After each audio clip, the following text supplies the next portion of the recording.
పెళ్ళైనా పండగైనా వేడుక ఏదైనా పట్టు చీరల ప్రత్యేక వేదిక వారాహి సిల్క్స్. సుమన్ టీవీ ప్రేక్షకులకు నమస్కారం. ఆగస్టు 23 నుంచి 31వ తారీఖు వరకు వృశ్చిక రాశి వారికి ఎలా ఉండబోతుంది రాశి వివరణ, పరిహారాల గురించి, అలాగే ఆగస్టు 28న చంద్రగ్రహణం అంటున్నారు. మరి ఈ చంద్రగ్రహణ ప్రభావం వృశ్చిక రాశి వారిపై ఉంటుందా? ఈ వివరణ అంతా తెలియజేయడానికి కూడా ప్రస్తుతం మనతో పాటు ఉన్నారు ప్రముఖ జ్యోతిష్యులు బ్రహ్మశ్రీ నందిభట్ల గురువు గారు. వారితో మాట్లాడదాం. గురువు గారు నమస్కారం. గురువు గారు, వాగర్థ వివ సంపృక్తౌ వాగర్థ ప్రతిపత్తయే జగతః పితరౌ వందే పార్వతీ పరమేశ్వరౌ ఆదిత్యాయ చ సోమాయ మంగళాయ బుధాయ చ గురుశుక్ర శనిభ్యశ్చ రాహవే కేతవే నమః. శృంగేరి జగద్గురు పీఠాధిపతులకి, కంచి పీఠాధిపతులకి నమస్కారములు తెలియజేసుకుంటూ కార్యక్రమాన్ని ప్రారంభిద్దాం. గురువు గారు, మరి వృశ్చిక రాశి వారికి ఎలా ఉండబోతుంది ఆగస్టు 23 నుంచి 31 వరకు? వృశ్చిక రాశి వారికి ప్రధానముగా గురుబలము, దైవ బలము చాలా చక్కగా ఉంది. అందులో ఏమాత్రం సందేహం లేదు. ఎన్ని అడ్డంకులు వచ్చినా ఆత్మవిశ్వాసంతో, ధైర్యంతో ముందడుగు వేసి పనులని కొనసాగించుకుంటూ ఉంటే విజయం వీళ్ళని తప్పకుండా వరిస్తుంది. నిరుద్యోగస్తులకి చాలా చక్కటి సమయం అమ్మ. గత 2-3 నెలలుగా అనుకున్న ఉద్యోగం సంపాదించుకోలేకపోయామని చెప్పి చాలా బాధపడ్డారు. 2-3 నెలల పైనేనమ్మా. కాబట్టి ఇప్పుడు అనుకూలమైన సమయం ఆసన్నమైంది. ఇప్పుడు ప్రయత్నం చేస్తే వాళ్ళు అనుకున్న టార్గెట్ జాబ్ అనేటువంటిది కొట్టగలుగుతారు. అలాగే ఉన్న సంస్థల్లో ప్రమోషన్ కోసం ప్రయత్నం చేసేది ఇప్పుడు చాలా అనుకూలంగా ఉంటుంది.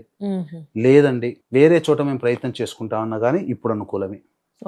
అన్ని విధాలుగా యోగదాయకంగా ఉంటుంది. అలాగే గవర్నమెంట్ కాంట్రాక్ట్స్ చేసేటువంటి వాళ్ళు, వ్యాపారస్తులు, సెంట్రల్ స్టేట్ కి సంబంధించినటువంటి వాళ్ళకి రావాల్సినటువంటి బిల్స్ పాస్ అవుతాయి. ముఖ్యంగా డబ్బు చేతికి అందుతుంది.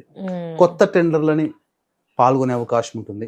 అన్ని విధాలుగా ఈ యొక్క సంబంధించినటువంటి ప్రభుత్వ పరంగా లాభదాయకంగా ఉంటుందని చెప్పవచ్చు. వృత్తి వ్యాపార విస్తరణకి కూడా చాలా అనుకూలమైనటువంటి సమయం. పెట్టుబడులు పెట్టాలన్నా పెట్టుకోవచ్చు. ఆచితూచి స్పందించి బాగా విచారణ చేసి పెట్టుకుంటే ఇది సమయం అనుకూలమైన సమయంగా చెప్పవచ్చమ్మా. అయితే వీళ్ళకు ఉన్నటువంటి ఇబ్బందుల్లో కూడా ఏంటంటే వీళ్ళు చేసేటువంటి భవిష్యత్తులో చేసేటువంటి పనులని ఎవరికి చెప్పుకోకుండా ఉండడమే మేలు. ఎలాంటి విషయం, ఏ విషయమైనా కానీ కొంతకాలం పాట రహస్యాన్ని పాటించాలి. వీరి ఆరోగ్యం పట్ల కూడా శ్రద్ధ వహించాలి. ఇది ఒకటి ప్రధానంగా జాగ్రత్తలు పాటించాలి. మిగతా అన్ని విషయాలకి చాలా చక్కగా ఉంటుంది. కానీ ఈ సంబంధించినటువంటి డబ్బు పరంగా ప్లానింగ్స్ విషయం మాత్రం ఎవరితో చర్చించకుండా ఉండడమే మేలు అనేటువంటి విషయం. అయితే ఇక్కడ గమనించాల్సింది ఏంటంటే ప్రధానంగా ఈ సంబంధించినటువంటి బుద్ధి ఆలోచనతో చేసేటువంటి రంగాలు కొన్ని ఉంటాయి. డబ్బు పరంగా ఆలోచించి చేసేది అనగా ఫైనాన్స్ రంగము, స్పెక్యులేషన్స్, స్టాక్ మార్కెట్స్, అలాగే సాఫ్ట్వేర్ రంగంలో ఉన్నటువంటి వాళ్ళకి అద్భుతమైనటువంటి మంచి సమయం. అనుకున్న విధంగా పెట్టుబడి పెట్టిన దానికి లాభాలు వస్తాయి. ఫైనాన్స్ ఇచ్చినా తిరిగి మళ్ళీ పొందేటువంటి అవకాశం గోచరం అవుతుంది. మంచి సాఫ్ట్వేర్ రంగంలో ఉన్నటువంటి వాళ్ళు వాళ్ళకున్న తెలివితేటలతో ఇచ్చిన సమయం కంటే ఇంకా ముందుగానే ప్రీ క్లోజ్ చేసుకునే అవకాశాలు గోచరం అవుతున్నాయి. అంటే అన్ని విధాలుగా యోగదాయకంగా ఉంటుంది. వివాహం కావాల్సినటువంటి అబ్బాయిలకి అమ్మాయిలకి చక్కగా వివాహం జరిగేటువంటి అవకాశం గోచరం అవుతుంది. అలాగే సంతానం కోసం ఎదురు చూసే వ్యక్తులకి సంతానం కలుగుతుంది.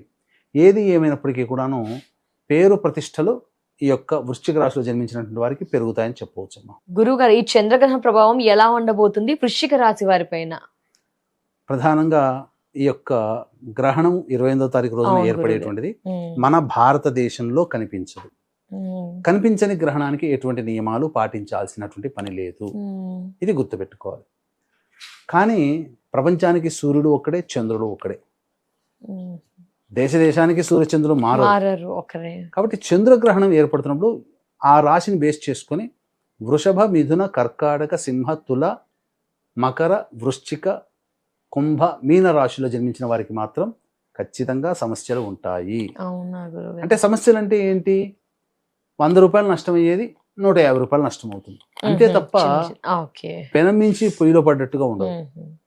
కాబట్టి వృశ్చిక రాశిలో జన్మించినటువంటి వారికి ఈ సంబంధించినటువంటి గ్రహణ ప్రభావం వలన రాబో 3 నెలల వరకు వాహన ప్రమాదాలు జరిగే అవకాశం. కాబట్టి వాహనాన్ని నడిపేటప్పుడు జాగ్రత్తలు పాటించాలి. గృహంలో మనశ్శాంతి ఉండదు, ఎక్కువగా బయట గడపాల్సిన పరిస్థితి వస్తుంది. ఏ పని చేసినా ఫస్ట్ మనకంటూ సంతోషం కలగాలి కదా, ఆ అవును. సంతోషం పొందలేకపోతారు. అయ్యో. ఇలా ఉంటుంది.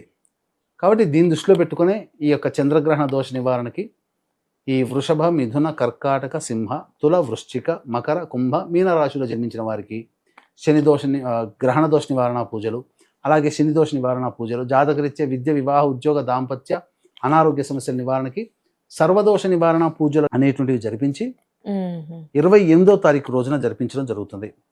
ఈ కార్యక్రమంలో నమోదు చేసుకోదలిచిన భక్తులు స్క్రీన్పై కనిపిస్తున్న నెంబర్కి 28వ తారీఖు సాయంకాలం 7 గంటల లోపల గోత్రనామాదులు నమోదు చేసుకోవచ్చు. తప్పకుండా. గురుగారు, మరి ఆదాయ, వ్యయ, మానసిక స్థితి ఎలా ఉండబోతుంది వృశ్చిక రాశి వారికి ఆగస్టు 23 నుంచి 31వ తారీఖు వరకు? గమనించుకున్నట్లయితే ఈ యొక్క వృశ్చిక రాశిలో జన్మించినటువంటి వారికి ప్రధానంగా 23, 24 ఈ తేదీలలో కుటుంబ సభ్యులతో వాగ్వివాదాలు జరిగే అవకాశం ఉంటుంది. మనస్సు సంతోషంగా ఉండదు, ఖర్చులు అధికంగా ఉంటాయి, ఏ పని చేయాలన్నా ఆసక్తి ఉండదు, గమనించుకోవాలి.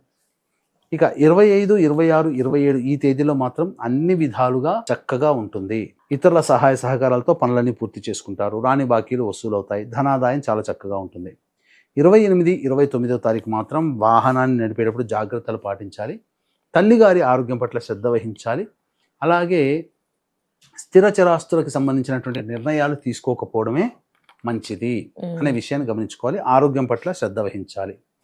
ఇక 30, 31వ తేదీలో మాత్రం వీరి ఆరోగ్యం పట్ల శ్రద్ధ వహించాలి. వృధా కాలయాపన ఉంటుంది, ఏ పని చేయాలన్న ఆసక్తి ఉండదు, అన్ని రకాలుగా సమస్యలుగా ఉంటాయి, ఖర్చులు కూడా అధికంగా ఉంటాయని చెప్పవచ్చు. ఏం పరిహారాలు పాటించాలి గురుగారు మరి వృశ్చిక రాశి వారు? ఈ వృశ్చిక రాశిలో జన్మించినటువంటి వాళ్ళు ప్రధానంగా సుబ్రహ్మణ్య భుజంగ స్తోత్ర పారాయణము ప్రతిరోజు 3 సార్లు అనేటువంటిది చేయాలి. అలాగే గరికతో గణపతికి అష్టోత్తర పూజ చేసినట్లయితే చాలా మటుకు సమస్యలు పరిష్కారం అవుతాయి. అయితే గ్రహణ ప్రభావము ఈ వృశ్చిక రాశి వారికి ఎక్కువగా ఉన్నది. ఈ కారణం చేత జాగ్రత్తలు పాటించాలి. మళ్ళీ చెప్తున్నానమ్మా, చంద్రగ్రహణం 28వ తారీఖు రోజున ప్రపంచవ్యాప్తంగా ఏర్పడుతుంది. విదేశాలలో ముఖ్యంగా అమెరికాలో ఈ యొక్క గ్రహణ ప్రభావం ఉంటుంది. అంతేకాకుండా ఈ సంబంధించినటువంటి వృషభ, మిథున, కర్కాటక, సింహ, తుల, వృశ్చిక, మకర, కుంభ, మీన రాశిలో జన్మించినటువంటి వారికి ఈ గ్రహణ దోష ప్రభావం అనేటువంటిది ఎక్కువగా ఉంటుంది. కాబట్టి జాగ్రత్తలు పాటించాలి. తప్పకుండా. దీన్ని దృష్టిలో పెట్టుకునే మన పీఠమాధుర్యంలో జరిగేటువంటి అరుణాచలంలో జరిగేటువంటి కార్యక్రమంలో గోత్రనామాదులు నమోదు చేసుకోవచ్చు. ధన్యవాదాలు గురుగారు. నమస్కారం. సర్వం శ్రీ ఉమామహేశ్వర పరబ్రహ్మార్పణమస్తు. సో ఇయర్స్ చూసారు కదా, వృశ్చిక రాశి వారి రాశి వివరణ తెలియజేశారు. పరిహారాల గురించి కూడా గురుగారు చెప్పారు కదా అండి. ఫాలో అవ్వండి, మెరుగైన ఫలితాలని పొందండి. అలాగే ఆగస్టు 28న సంపూర్ణ చంద్రగ్రహణం సందర్భంగా గురువు గారి ఆధ్వర్యంలో అరుణాచల క్షేత్రంలో గ్రహణ నివారణ దోషాలు అయితే చేస్తున్నాను గురువు గారు మనకు తెలియజేశారు కదా. అందులో మీ గోత్రనామాదుల్ని నమోదు చేసుకోవాలనుకుంటే కనుక స్క్రీన్ పై నెంబర్ కనిపిస్తుందండి, పూర్తి వివరాలని తెలుసుకోవచ్చు. నమస్కారం.